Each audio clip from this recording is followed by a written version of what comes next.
Welcome back to BLOCKTV. It's time now for Blockchain on Booze, our time in the week to relax, sit back, have a little something to drink, and maybe discuss some of the heady topics of the week from around the crypto sphere. I'm Asher Westrop-Evans, and I'm joined by my co-host, Oran Spitzer. And of course, we have our lovely panelists here. So from left to right, let me introduce you guys. We have Eitan Lavi, co-founder, CTO at 2Key Network, Agada Nameri, general manager at 21M Capital, Leon Markovitz, business development at the Celsius Network and founder of the Stable Report, and Sarah Weisner, Bitcoin Embassy Ambassador. Thanks for being here today, guys. Thanks so much. Thank you. Thanks for having us. So kind of to kick this whole thing off, I'm sure you guys heard this week, Binance announcing Project Venus.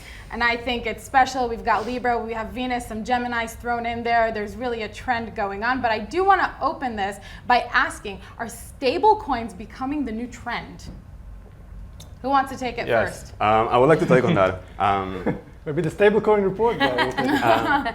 Yeah, so stablecoins have really blown up. From only four years ago to over 200 today. Most of them have not yet launched, but they have already a market cap of around $5 billion, which represents like 2%, around 2% of the total combined market cap in crypto. And we see a lot of high volume in certain stablecoins, in particular Tether.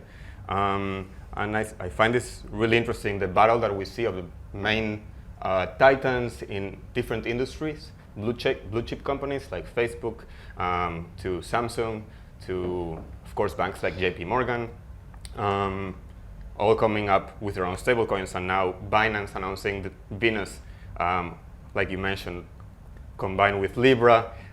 Curiously enough, Gemini, which is a Winklevoss stablecoin, it has one of the lowest market caps today. It's like trading at less than 7 million. So yeah, it's going to be really interesting for me. Particularly, I find stablecoins really exciting. And Binance, when they announced it, their goal is not only to create partnerships with private and public organizations, but also to allow anybody to launch stablecoins in this blockchain that they're creating that has a lot of liquidity in it. So I'm excited to see the instruments that will be developed. So I do want to throw this over to Sarah. I know Sarah is a Bitcoin all the way person, if I'm relatively, in saying that.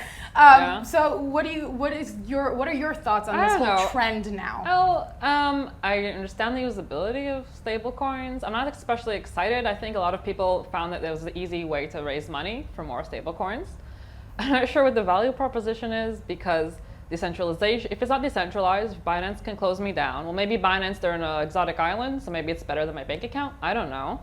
Also, the central bank, if it's tied to the dollar or any other country in the world that has a central bank, I'm still captured by the central bank. So I'm not sure what the advantage of that is over cash, except of course that it's useful if you're trading. I've also used Tether before, but I don't like. Shyly, No, I'm not. Shouldn't admit that in public. Yeah, I shouldn't be.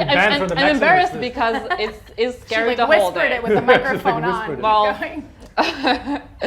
I mean, Tether is useful. Stablecoins are useful, but I don't know. I mean, I think Binance they have a low volume lately. I think they know that if they want to survive, they need to branch out. They're going on all kinds of buzzwords, and I can respect that. They have a DEX now. They have a stablecoin.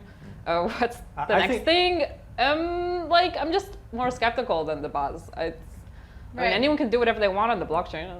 I mean, and Sarah made a bunch of points as to why stable coins now, but Eitan, I see you're dying to chime in here. Yeah, I mean, I think I do agree that their venture into Binance chain was a step too much. I don't think that's going to be too valuable, but I think they're very well positioned to offer, emerging regions, like failing economies, in Africa, etc., a position to kind of issue themselves a digital currency that is pegged to more stable economies outside their regions, and thus by onboarding more people into this crypto revolution. And I think that, for example, Libra, if it ever comes about, and I think Facebook is kind of like short straw there because they're so married to the regulators. But basically Libra, if it went about, it would be an amazing thing for Bitcoin, because ultimately, pegged assets would be also good for Bitcoin because it's a really good hedge. Why do they want Mark Zuckerberg to control my inflated money instead of the central bank?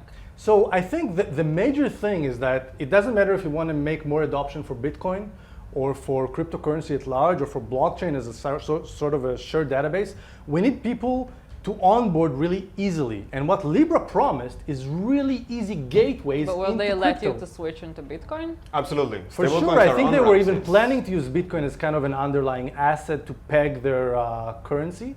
And I think with time, according to our analysis, since they try to make some kind of like a basket of assets that underlines their coin, Bitcoin, I think, would have been throughout time more and more prominent there. But I think Binance is actually better positioned because they have less to answer to Uncle Sam, and they're better positioned globally. They're from day one, they're distributed in terms of their presence. That was their main thing. That's what made Binance so big, because unlike other exchanges, which just focused on certain territories, Binance launched in the first day to 180 countries. If they're so independent, why are they blocking American citizens? Well, they're actually, I think, one of the smartest companies I've seen in the domain that are actually longing for the end game, but actually really smart about being regulatory compliant. And I think that's why. But I want to open up this idea. I mean, we're talking about Libra, we're talking about Venus, and doing a comparison. Both the two projects, at least in my mind, seem to come from very different positions. I would say Libra looks almost top down, where the reserve currencies, the biggest currencies in the world, they're looking at an overarching approach, supranational. Whereas Venus looks to be nationalized projects, pegged to local fiat currencies in small nations, building partnerships, grassroots, as it were, if we can call individual countries grassroots, but everything's relative. What do you think, and I'll open this up to you, Agada, what do you think of the difference between these approaches? Do you think they can both work in concert? Do you think one's got a better chance than the other? And do you think they can help each other out, or they'll be competitors?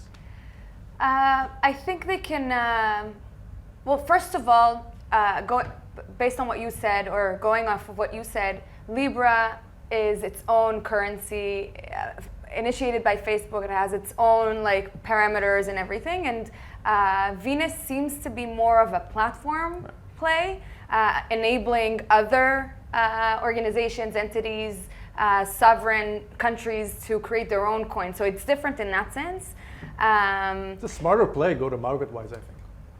No, in fact, And the sense of competition, it's really hard to say. It's like asking which of the blockchains will at the end And these things win. don't And I don't exist think yet, it's a even. zero-sum game necessarily. I don't think necessarily it's a winner takes all.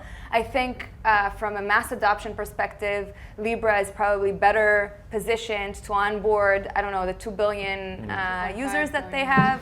It's easy. It would be easy for them. I think from the crypto community perspective, Binance might have more support. Although correct. No, I agree crypto completely. community would disagree.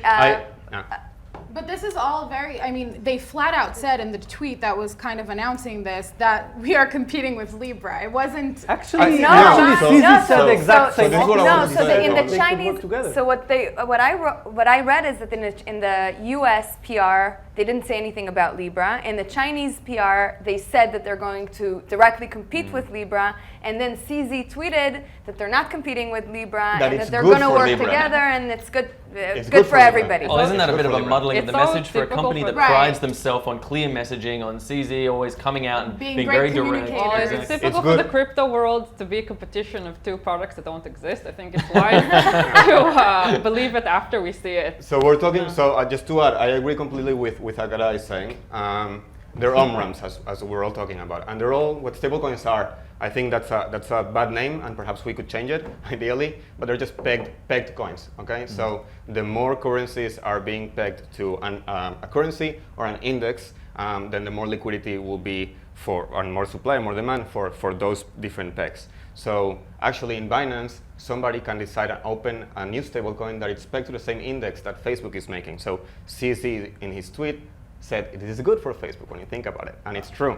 You can launch your own index stablecoin, and there already are different stablecoins that are pegged to an index that can allow us to eventually abandon the dollar if the industry decides. But I just I want to think a lot clarify of- that. oh, sorry. Sorry, that just according to what you said, Libra does have a testnet, actually. It even has a first incubator in Israel called LibraCamp, and we're actually investigating on-ramps and off-ramps to Libra in the testnet. Have the best of luck. Well, it is working, Sorry. and actually, as Agada said, because they have 2 billion users, and they were working on this for almost like a year and a half, I think, before they announced it. And technologically, it's not a new thing, but what they made is really it could work. The only thing is that the regulatory compliance might be unsurpassable. So for that, Binance having like already proven that it can kind of identify geographies, go in there and make radical adoption in more focused areas, I think that just as a move is smarter, because it might mean that they can go into Africa, one country after the other, and make it happen. Right, and I'll then trade take you your point 1 on million Binance. Bitcoin Just one testnet comment coins. Go for it. about Bitcoin Binance. still I always think be if the we zoom standard. out, No, I'm and- saying I'll give him the testnet coins. Sorry. I think if we zoom out for a minute from this specific use case, if you look at what Binance has been doing for the past year and a half, their own blockchain, their own DEX, now they're a platform for IEOs, which was ICOs up until a minute ago, and now a platform to issue stablecoins. Gotta ask yourself, are they becoming the new Ethereum? Well, Because it also, and seems my to. question Are was they to you, making was money? to all of you. Now, as you mentioned, and you mentioned this earlier, Eitan. There's the Binance chain, right? They had stable coins. They did the DEX. What's their end game here? Why is Binance coming out with all of these new? They have products? low World volume, and they're domination. worried. They're probably not making as much money as they were before. They saw what happened to Poloniex. They don't want to go the way of Poloniex, so they're deciding they need to branch out and go forward with the buzz, with any direction, and that's kind of innovative, I think. I think that's a But are great they question. stretching themselves too thin, perhaps? I mean, it's all well and good for them to have all these products out there, but are they being used? Are they being adopted? Are they maintaining that position in each of these sectors that they're branching out in? Or risking becoming too thinly spread and not be able to keep up? They want to keep up the Binance coin price, I think. And I think that's one of the reasons for all this buzz, the same way Ethereum tried to keep up for a long time its price with a lot of buzzwords. And they think they saw that it worked for Ethereum. And I they think wanna there's one thing do that it here. Binance proven for all of us is that they were the first ones to prove that if you hardwire a business model of a for-profit company that makes its fee in its own tokens, if you hardwire that to the interest of all token holders, you can make an actual decentralized system which basically increases the value for all token holders. But what's wh- decentralized about it? Decentralized.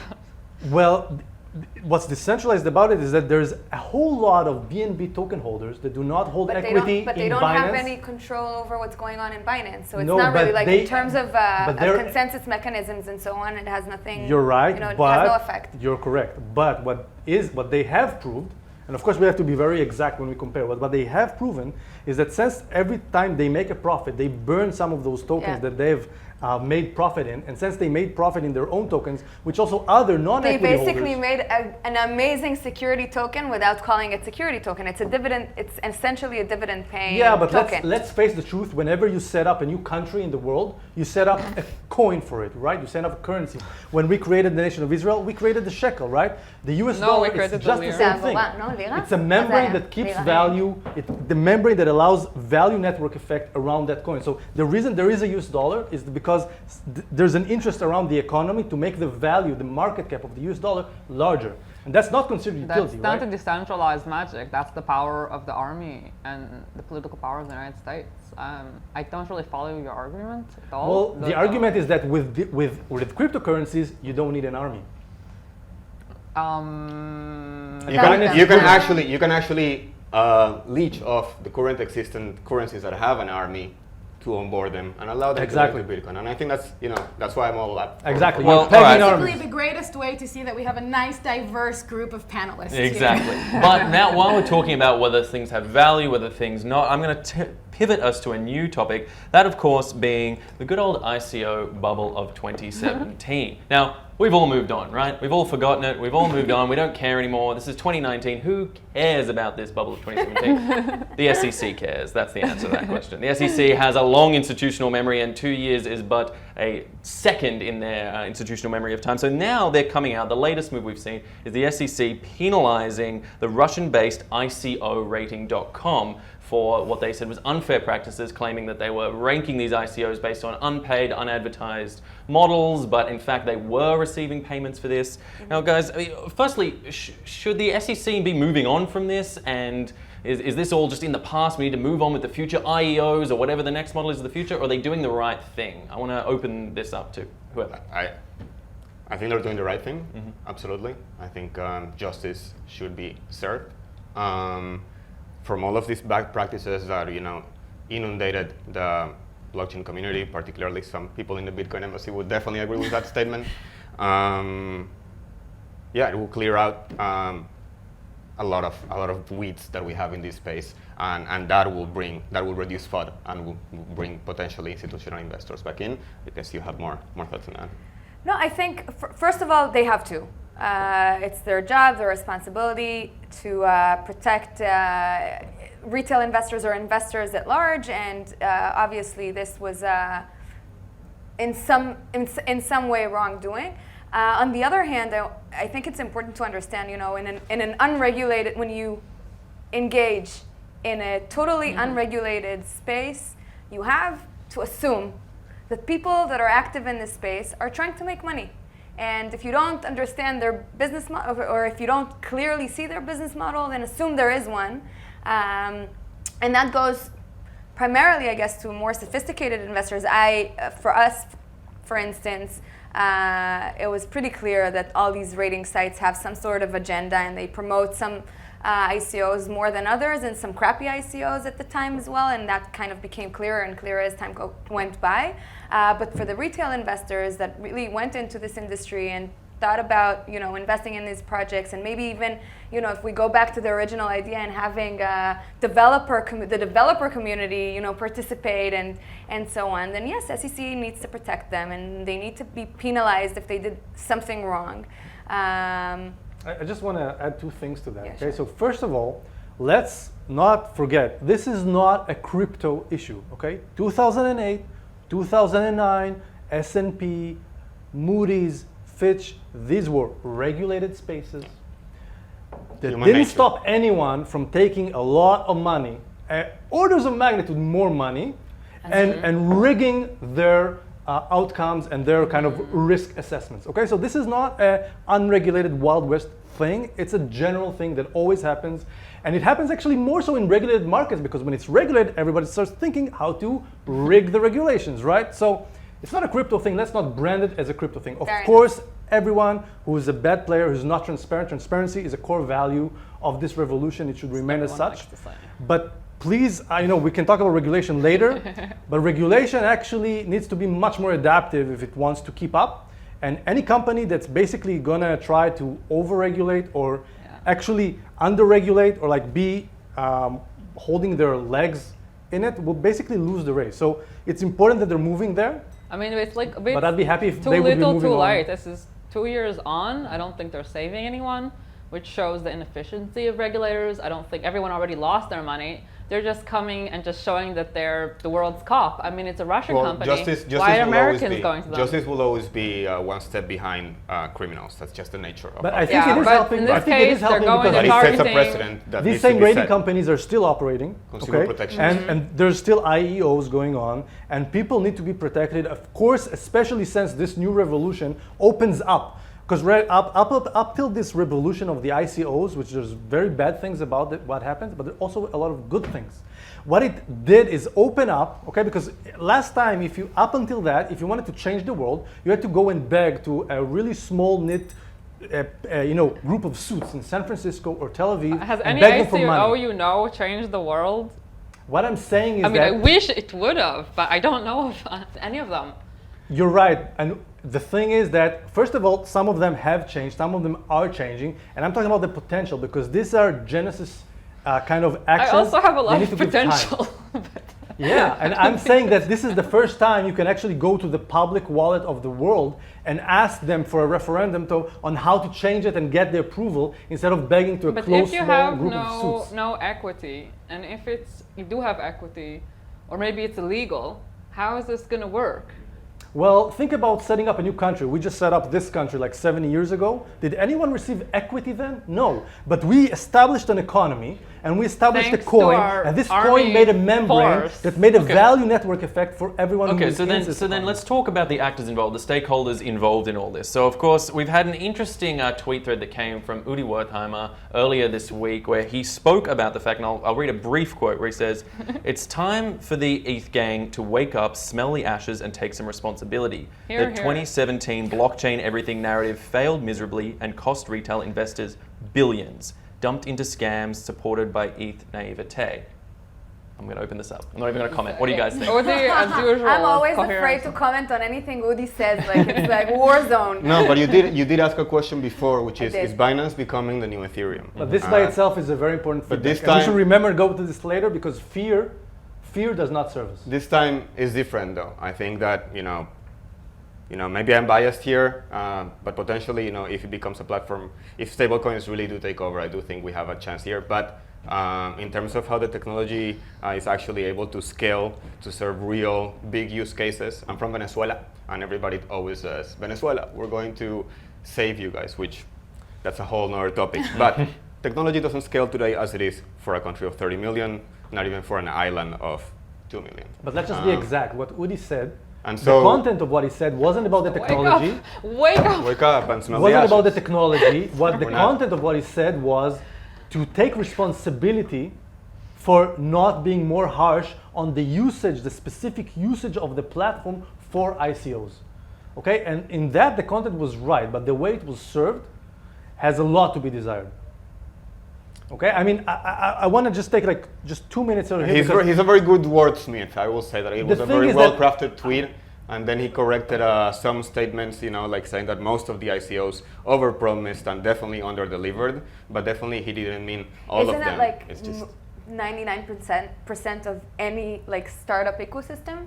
Like overpromise, underdeliver. Probably more so than most of them, I would imagine. And if it is the same percentages, the same situation, so I would say that those I mean, ecosystems are as rotten as ours. Like, I'm sad to say Right. that. Obviously, I don't want it to be that way, but it's shocking how Well, bad not it is. every startup can succeed, And- right? So you have like a 1% chance in succeeding, whatever it is. I do agree that a lot of the elementals in the ICOs were overhyped, were over-exaggerated, and there were not enough systems in place, decentralized systems in place of feedback. That's why there was a What kind of vacuum. decentralized systems of feedback? What about just people speaking the truth and not spewing marketing bullshit and not using the confusion about blockchain this, blockchain that to raise ICOs? I mean, that's just regular morals. Is that Ethereum's responsibility? I don't know. In what capacity? I think that they habilitated it. I mean, Vitalik, who's supposed to be like the Lord and Savior, is he was advisor to a lot of these ICOs, and they were pretending that everything was fine when it wasn't. And I don't know to say how many of them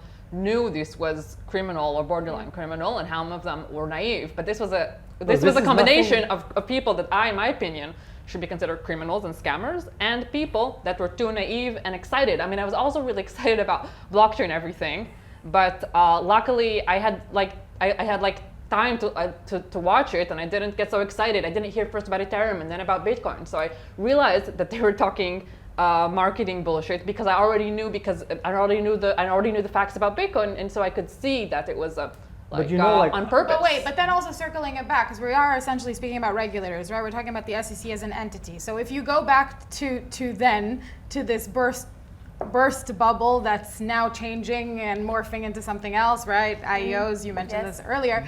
What are regulators to do, or what But can I don't think rectify that it's up to now? regulators. So because- legal clarity and consumer protections. That's what's lacking But does in this legal industry clarity, that's present in others. before you finish your thought there, does legal clarity mean creating new laws? This is the debate going on, right? We saw this with congressional hearings, and we're seeing this now. Laws does legal will never clarity mean, usher in a new evolution, and they never have. but again, does When we it tried to mean create a nation, we re-clarifying? just did it. There was a lot of marketing, there was a lot of bullshit, there was a lot of dreams. When you're trying to create new stuff, it's always dreams and visions coming before reality. And I'm not saying there were not any bad things there, but And I do want to linger on for a second on the style, because it has a lot. like Agada said, a lot of time when there's toxic discussion, people become afraid. And people look outside and they say, this is garbage, that is garbage, everything is garbage. But if and when they start to look inside, they start to realize, I am the garbage, right? Because there is a really strong and important lesson here for all of us. It's important for children, but we're all just children, right? Just pretending. What's the difference between the fly and the bee? The fly always looks for the shit, and it can always find shit, and the bee always looks for the sweet nectar. And the thing is, there's a lot of bad things that were there.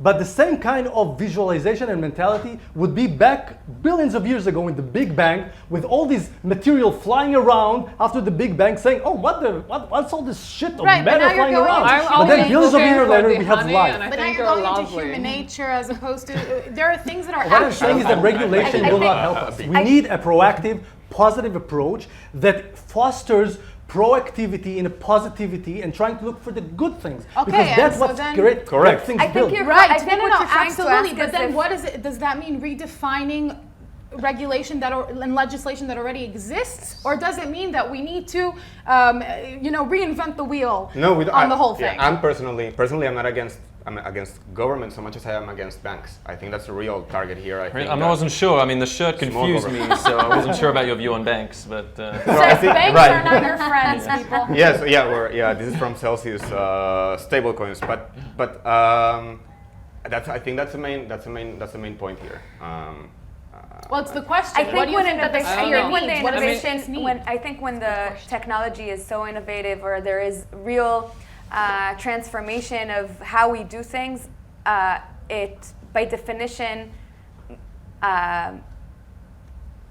requires new regulation rather than trying to fit the existing regulation to the changing asset class or the changing technology. I think for regulators, it's cumbersome and they need to think about it, and it takes time. It always takes time. The regulation always lags behind technology. They always try to enforce existing regulation on the new thing until they realize it doesn't work, and then they create new regulation. So let's talk about. Oh, Sarah, I'll let you have a quick last word before I want to move to the next topic. I think that hoping the government will protect us is not the reason this space was started. And it might help a little bit, but I think what we can really do is have open discussion, and it's okay to use provocative words if that's what makes people listen. I mean, we can't trust the government or the media these days to tell us the truth and protect us. We might as well just try to have as good a discussion and, let's say, community enforcement and social enforcement, and also toxicity kills discussion. Well, I definitely agree. I didn't mean to get into a personal.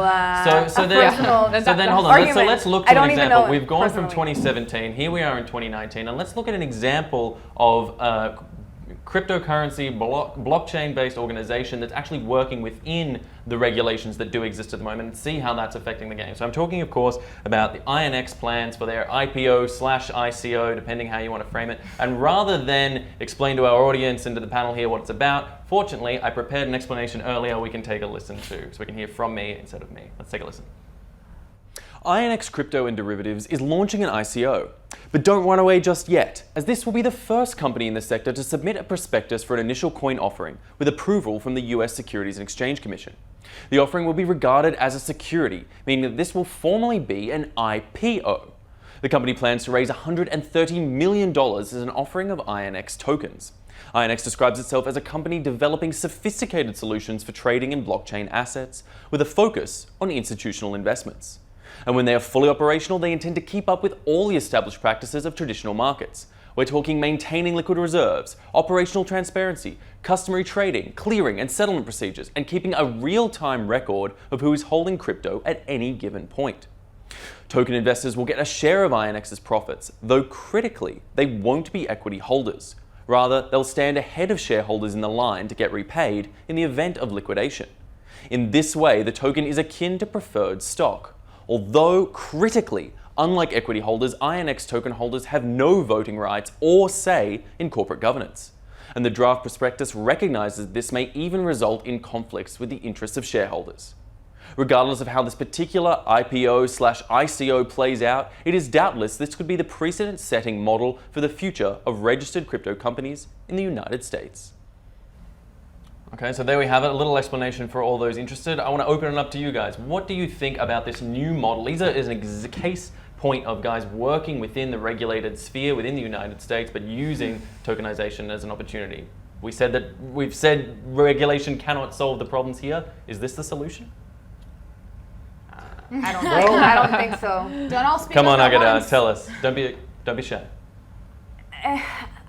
Honestly, I don't get it. It feels like a little bit buzzy. I mean, they're doing an ICO, but they're going through an IPO process. Why not just raise equity? Like, what's the reasoning for doing an ICO aside from it being something to talk about? Because if they were to raise equity, it would have been no news or small news. So I don't really get it. I might miss some things. I haven't really looked really deeply into it. So I don't know. It looks strange, and also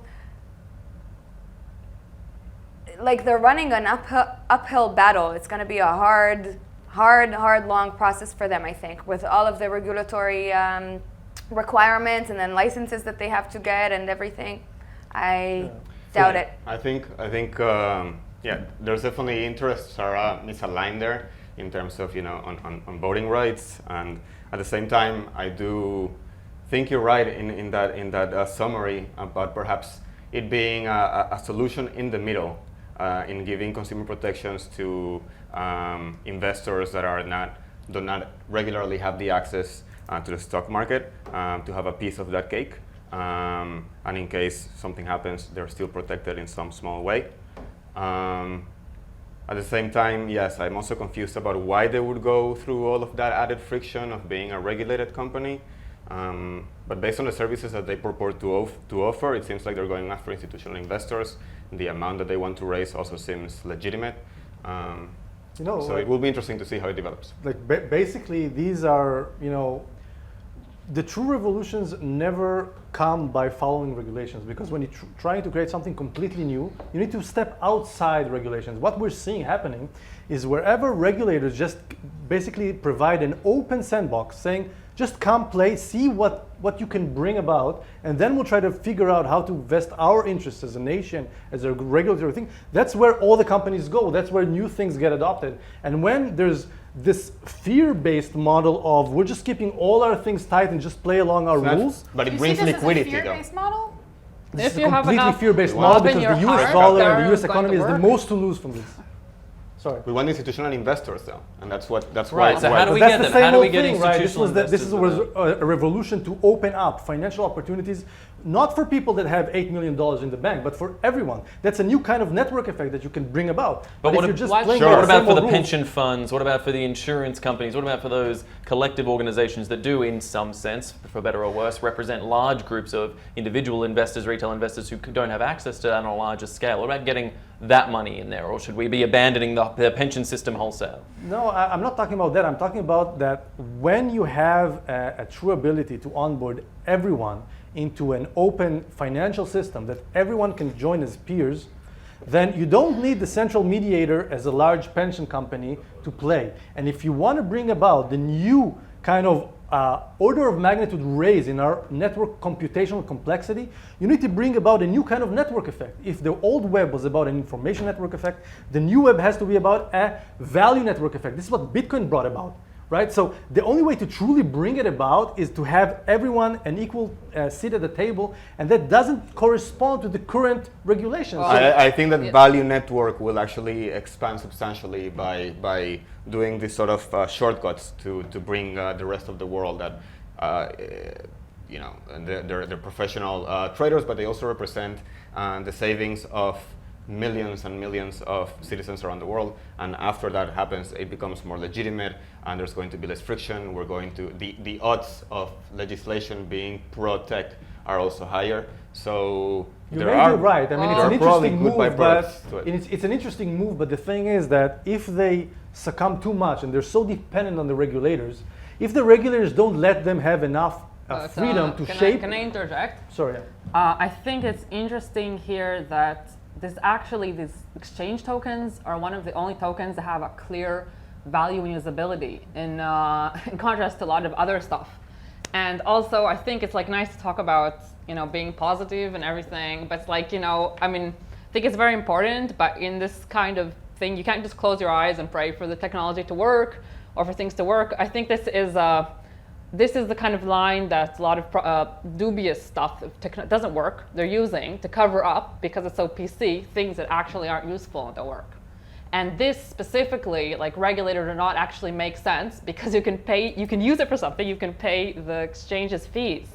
That is like, show me, there's almost any other buzzword token that you could actually use for something you actually want to use. Well, there's a Something lot of you need. exchanges where you can pay them in their tokens. The issue here is about why do they succumb and just basically kind of rape their entire business model and product and company to fit regulations which are outdated. Well, you and that is obviously risky. don't agree, but have if a we real business. rephrase kind of this conversation that's going on here, because essentially the conversation is ICO, IPO, why have they chosen to go about it this way? Is it okay to appease regulators to get your bottom line out there and call it an IPO instead It's of better an than ICO? Yes or scamming no? the- If no, it's- why? Sarah? Yes, it's better than scamming the innocent public. If they want to do a stock offering on the blockchain, sure. Leon, no why, guys? Yes or no? Is it okay to appease to get your bottom line out there? Yes or no? Yes. Agada, Well, I guess yes. Eitan. I would say yes, but. But there's no why in this analogy. And with I that, said we but. segue and shift gears into our lovely next topic. Eitan mentioned before, we shouldn't look at the social aspects, and there's a lot of FOMO. We have FUD. Those are the words going around in the sphere. Nevertheless, we are Still? social-based. Absolutely still, very, very, Very much much so. So much so that although it's unknown who owns the Bitcoin handle, you guys know where we're going this, on Twitter, something has happened, which is where we insert the dramatic music. And the page no longer supports Bitcoin Cash. That was the big thing. The handle is at Bitcoin, you're supporting Bitcoin Cash, something that is weird. Charlie Lee even came out with a tweet. I don't know if you guys say the saying, and I quote here, I have no proof of this, but I think the owner of at Bitcoin must have had a romantic relationship with Roger Ver and recently broke up with Roger. That's the only thing that can explain why at Bitcoin stopped supporting BCH. That's the only reason. It was a financial relationship which ended. Obviously, they are probably not funding the project anymore. They're running out of money. Sarah, and you that's seem why. very emphatic about this, and we Yeah. all know we've seen it. It looks like this is a Bitcoin maximalist Oh, there's a right light now. Be joke, there's a honest, light Sarah. joke. Yes, Sure. I'm Is honest. this you? Yeah, you It behind this. is, it is me. I paid them because they're not paying them anymore. The, The highest bidder until he goes the crown. Is that? well, obviously. Well, and so then taking on this idea of this social impact, there are social media influencers in the crypto sphere. What are our thoughts on that? I find that fascinating. I think it's how many people was he following, and then he unfollowed all of the Bitcoin Cash. Right, that the account he was- unfollowed altcoin peoples, even Justin Tron. He posted an entire video of kind of him unfollowing. I think that's Justin Sun. like divine justice happening. I think it's fascinating that also nobody knows who really owned the handle. I think that conspiracy theory, maybe there is something behind it, and I think it's good because I think a lot of people were misguided, unsophisticated investors. But this idea of people like Pompliano and Veer and these names that we all recognize that have such a deep impact, they put out a tweet and we're all on it. Yeah, for sure. I think this is a good thing because if you look at the fundamentals, and again, this is a Genesis era. This is a Big Bang phenomena. If you look at the Big Bang, even a million years after, it looks like complete chaos. Even if you look 10 million years after, it looks like complete chaos. It takes time for things to form, especially when they're new. So having this thing where no one can stop it, no regulator is trying to stop things they cannot understand or control, you see emergence of new things. That's amazing. And seeing this thing play out. Jack Dorsey could have stopped that account. Yeah, for He's still sure. following He could be doing But it all if he behind did the that, scenes. we would have the other issue is Jack Dorsey is a known Bitcoin Yeah. maximalist, and that wouldn't look really too great for him, which is Right. probably the reason. But then there's going into this idea, and we've been speaking about it, right, with Binance and Libra and Ethereum, everybody, Bitcoin maximalists, Bitcoin supremacists. I'm a buzzword maximalist. F-heads. Well, we have F-heads, XRP army. What is up with this idea of, oh, Sarah, this is so the question for you. What is up with this idea of a nationalist coin? Everybody's in their own camp. Do you not see that as more of a way to separate a sphere that's already so small? Nationalist coin? What does that mean? Like Everybody's fragmented, in their own segmented. camp. they're in Well, their I camp. really dislike that. I think it's not good to fragment the space. I think there has been work done to fragment it, and I wish we could be more clear-headed. It's much easier to fight amongst ourselves, and I hate that. I don't troll people on Twitter. I don't do all that But kind you of do stuff. control the handle, But right? I what mean- can we No, do? no, no, people, she doesn't people troll. are we're childish She and had we're a naive. relationship with We Yes. have we have much bigger dragons to slay than all kinds of Bitcoin Cash or Bitcoin SV. Like whatever, this isn't our problem. Wow, this is like a non-maximalist view. I right? tell people I'm not It's maximalist. argument. But, It's programmatic and it's and on the other hand, I feel that I have to do this. Scams, like no. I mean, I feel that this is important. On the other hand, you need to speak out about things that you believe are scamming people, and then you sometimes sound toxic. But I don't think. But it does create this fragmentation, and I don't know what's worse. I'm just Well- happy, Twitter, like Twitter is so important in politics today, and Bitcoin is a political tool. Yeah. as well. It is. So, It certainly is. With power comes, with money comes the power, and we'll have to see if they control it. But on that note of reconciliation, now we've all bonded and reconnected over our appreciation for the qualities of a united sphere. We're all blockchain. We're all the crypto Exactly. sphere. We're going to wrap up. Kumbaya. We're going to wrap up. But before we do, giving a quick shout out to Tel Aviv Blockchain Week that's coming up September 8th to 16th. And as we do that, I want to do a quick round of the table and get people's price prediction for Bitcoin as of September 8th through 16th. Sarah, my. starting with you. It's a very specific We're having a time frame, hackathon guys. before the blockchain week. I don't know. Let's say 8,000. 8,000? Okay, all right, interesting. What kind of Going low. maximalist? I mean, we Going saw low. from consensus that we saw a big jump around the consensus time, but we'll have to see if we have a little dip there. Okay, Leon, what have you got? No predictions. A Bitcoin will always be a Bitcoin. Okay, above or I below like 10? it. Above. Above 10. Okay, we'll accept that. Agada? I don't know. I think honestly, nobody knows. It's like this. And what but does the I'm, wind feel? It doesn't matter because it doesn't matter what it will be in a month's time. It matters in the long run, and in the long run, I believe it's going to be worth a lot more than it is now. Okay, Agada, keeping her cards close to her chest. I just want to remind everyone, one Bitcoin is always worth one Bitcoin, and that's an amazing thing. Okay, and you won't compare it to the US dollar? You wouldn't make a prediction? Well, I don't know. US dollar is the biggest Fonzie pyramid scheme shitcoin out there. No Absolutely. problem. I'll compare it to that. It's going to be above 10,000 of those. Above 10,000. All right, well, there we have our price prediction from our elite and esteemed panel of and guests. We'd like to thank all of you guys for joining us today. Eitan Lavi, co-founder and CTO at 2Key Network. Agada Nameri, general manager at 21M Capital. Leon Markovitz, business development at the Celsius Network and founder of the Stable Report. Sarah Weisner, Bitcoin Embassy ambassador. You guys have been fantastic. For everybody at home, keep watching at blocktv.com for more cryptocurrency and blockchain related news.